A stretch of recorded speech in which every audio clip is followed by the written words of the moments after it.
Pero kakalagaan Reinhardt o kalagaan Ken, aduna kuno'y gitawag na Cebu Safari diri sa Carmen. Musag, excited na ba mo?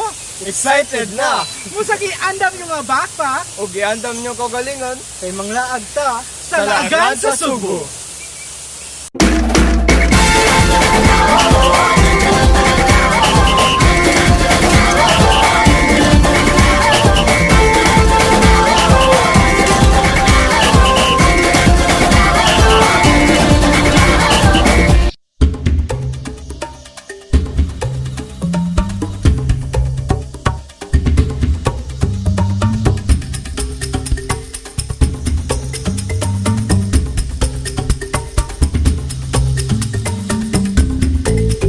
Welcome to Cebu Safari!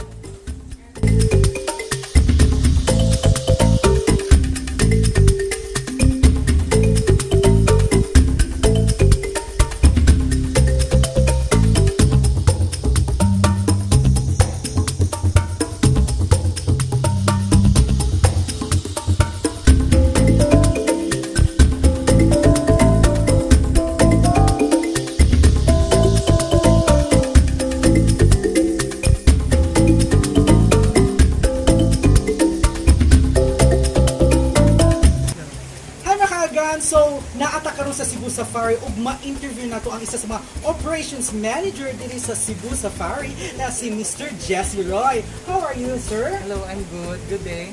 How's your trip going to Cebu Safari Park? Amazing jud kaayo. No, sir, ang ako ang ask, why is it called Cebu Safari? Okay. There are a lot of reasons why Cebu Safari is called Cebu Safari.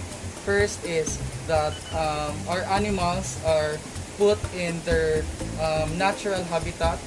We imitate their natural habitat to set them free compared to other zoos. Animals are put in a cage. So that's the difference between the safari and the zoo, because most of the animals you can see from zoos, from different zoo parks, most of their animals are put in a cage, in a certain limited area lang. So ang sa Cebu Safari atong gi-imitate ang most likely the same as their natural habitat, so that they can move freely, roam around surroundings. Wow, no, sa kanindot mo they can move freely lang Yes. jud no, na dili lang limited space.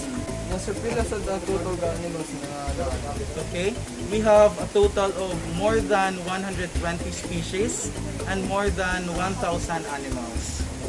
how big is Cebu Safari? So the total area of the safari is approximately 170 hectares. So that's the developed, including the adventure park and safari camp. So still, makalagang dili lang half day ninyo malaag ang Cebu Safari. Kundi, kung ano mo diri, you should come early and whole day jud mo malaagan, di ba? Yes. Oh. Yes, ano sa mga highlights sa safari nga balik confirm sa mga tao? Okay, we have several highlights for the park. First is the bird show, which runs approximately 25 minutes. We have also the African savanna, highlighted the animals in Africa, and also the white lion safari, where you can go inside the habitat of the white lion. So we will be riding a tram which is being caged, and we will go around the habitat of the white lion. Aside sa sightseeing of the animals, so may activities sa safari. Okay, so we have the safari camp which gives you the cabins where you can stay overnight. We also have the infinity pool. Aside from that, we have different adventure rides which are open. The ATV, the zip line, the sky bike, the giant swing. The giant swing we are considered as the tallest in Cebu because it's approximately 110 feet. It's really exciting. So the zip line, it will give you a unique experience because we are considered as the second longest in the Philippines, approximately 1.3 kilometers. Oh, Yes. oh. So, makalagang dili lang mga animals inyong makit-an dire, dili lang kay mag-sightseeing, kundi naasay mga activities. So, sir, kindly please invite our Lagan sa Cebu viewers to come here and asa tayo mga social media na pwede na mo maka-message me for bookings. And also, sir, unsay ako mga safety protocol nato since we are in a new normal. Of course, we are in the new normal stage.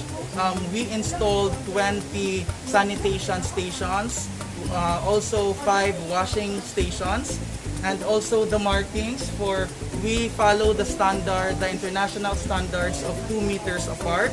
So we also provided cordons and reminders in each area so that we are aware of the reminders to wear masks for the physical or social distancing and always wash your hands frequently.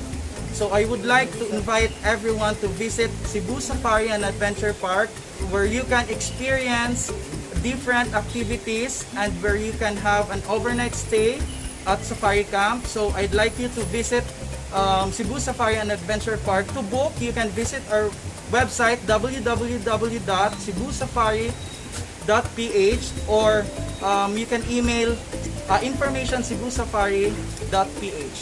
We have Facebook page, just visit Cebu Safari and Adventure Park, and also the Instagram cebusafari.ph. So, thank you kayo very much, sir, for inviting us here. So, we will start our journey. So, Kalagan Ken o Kalagan Maynard, excited na ba muna mo tour pa dyan sa Cebu Safari? Excited kayo! Alright, so, tara na!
Nalaagan, busag until next episode ng Laag Hapunta, Sulod o Gawas sa Subo. Don't forget to subscribe to our YouTube channel at Lagan sa Subo. And don't forget to click the bell button for notification. Busag ako si Lagan Fritz. Ako si Lagan Reinhardt. Ako si Lagan Ken. Nagsulti, stay safe, Stay at home. Kini ang Laagan sa Subo.